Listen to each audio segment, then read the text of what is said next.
Berikutnya pemirsa, seorang suami membunuh istrinya lalu menguburkan jasadnya di belakang rumah.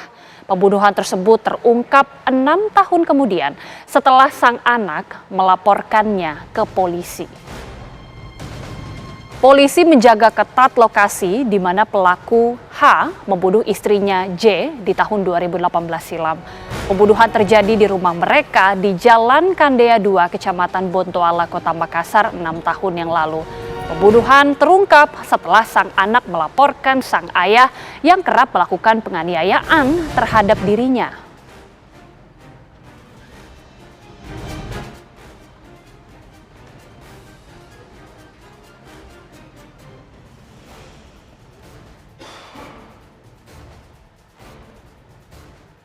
Untuk mengetahui perkembangan kasus ini, langsung saja kita berbincang dengan Kompol Devi Sujana selaku Kasat Reskrim Polrestabes Makassar. Selamat malam, Pak Devi. Ya, selamat malam Mbak Gita dan selamat malam para pemirsa TV One. Ya, Pak Devi, ini kan kejadian sudah berlangsung 6 tahun lamanya. Bagaimana akhirnya baru terungkap sekarang, Pak?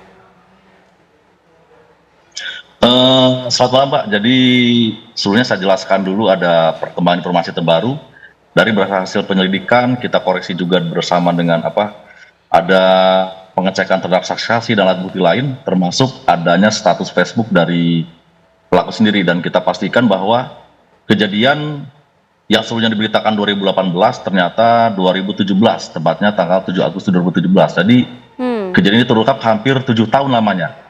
Ya, 7 tahun lamanya. Jadi awalnya itu sebelumnya pada tanggal 13 April kemarin anak korban dan juga anak pelaku ini melaporkan ke Polrestabes Makassar bahwa tentang tindak pidana yang dilakukan oleh ayahnya terhadap anaknya sendiri, yaitu berupa penganiayaan. Jadi korban sendiri menceritakan bahwa ayahnya itu sering melakukan penganiayaan terhadap anaknya sendiri. Nah, dia juga menambahkan kepada penyidik bahwa selain saya, bahwa dulu ibunya juga sering dianiaya, sering dipukul, bahkan pakai kayu, sampai akhirnya meninggal dunia. Dia menjelaskan bahwa ibunya ini hilang bukan karena pergi bersama pacarnya. Emang dulu dihembuskan oleh pelaku ini bahwa istrinya pergi bersama dengan pacarnya. Nah, ternyata anaknya menyatakan ibunya itu hilang karena dibunuh oleh orang tuanya itu. Kemudian kita melakukan serangkaian penyidikan. Nah, kita temukan fakta bahwa betul si pelaku ini melakukan pembunuhan, dan untuk jenazahnya sendiri dikubur di belakang rumahnya. Nah, kemarin kita sudah melakukan olah TKP, ekshumasi, kita sudah melakukan penggalian yang dipimpin langsung oleh Bapak Kapolda bersama dengan Bapak Kapolres Tabes Makassar. Nah, kita temukan di sana ada kerangka yang diduga manusia. Kita sudah kerjasama dengan DVI juga untuk melakukan pengecekan di mana kira-kira letak mungkin penyebab dari kematian korbannya sendiri, yang mungkin menggambarkan nanti bagaimana cara pelaku melakukan pembunuhan. Dan kita juga sudah melakukan pengiriman sampel DNA anak korban bersama dengan juga kakaknya korban dan sampel dari kerangka ini untuk dicek DNA-nya, untuk meyakinkan bahwa kerangka ini benar adalah jenazah dari almarhumah ini sendiri, gitu Pak. Ya, jadi apa motif dari pelaku ini membunuh korban, Pak?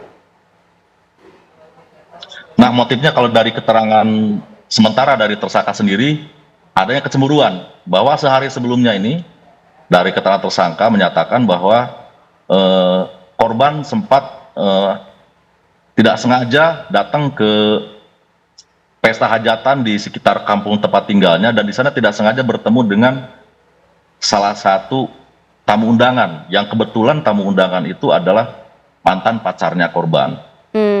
Nah, dia cemburu buta, beberapa kali dilakukan penganiayaan selama 2 hari berturut-turut Mbak dianiayanya.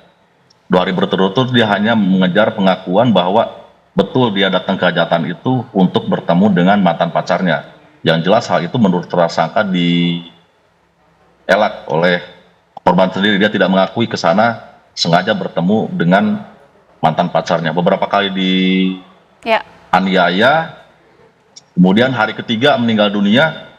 Dia untuk menghilangkan jejak tersebut, karena mungkin kesulitan untuk membuang jenazah korban, kemudian dikubur di belakang rumahnya.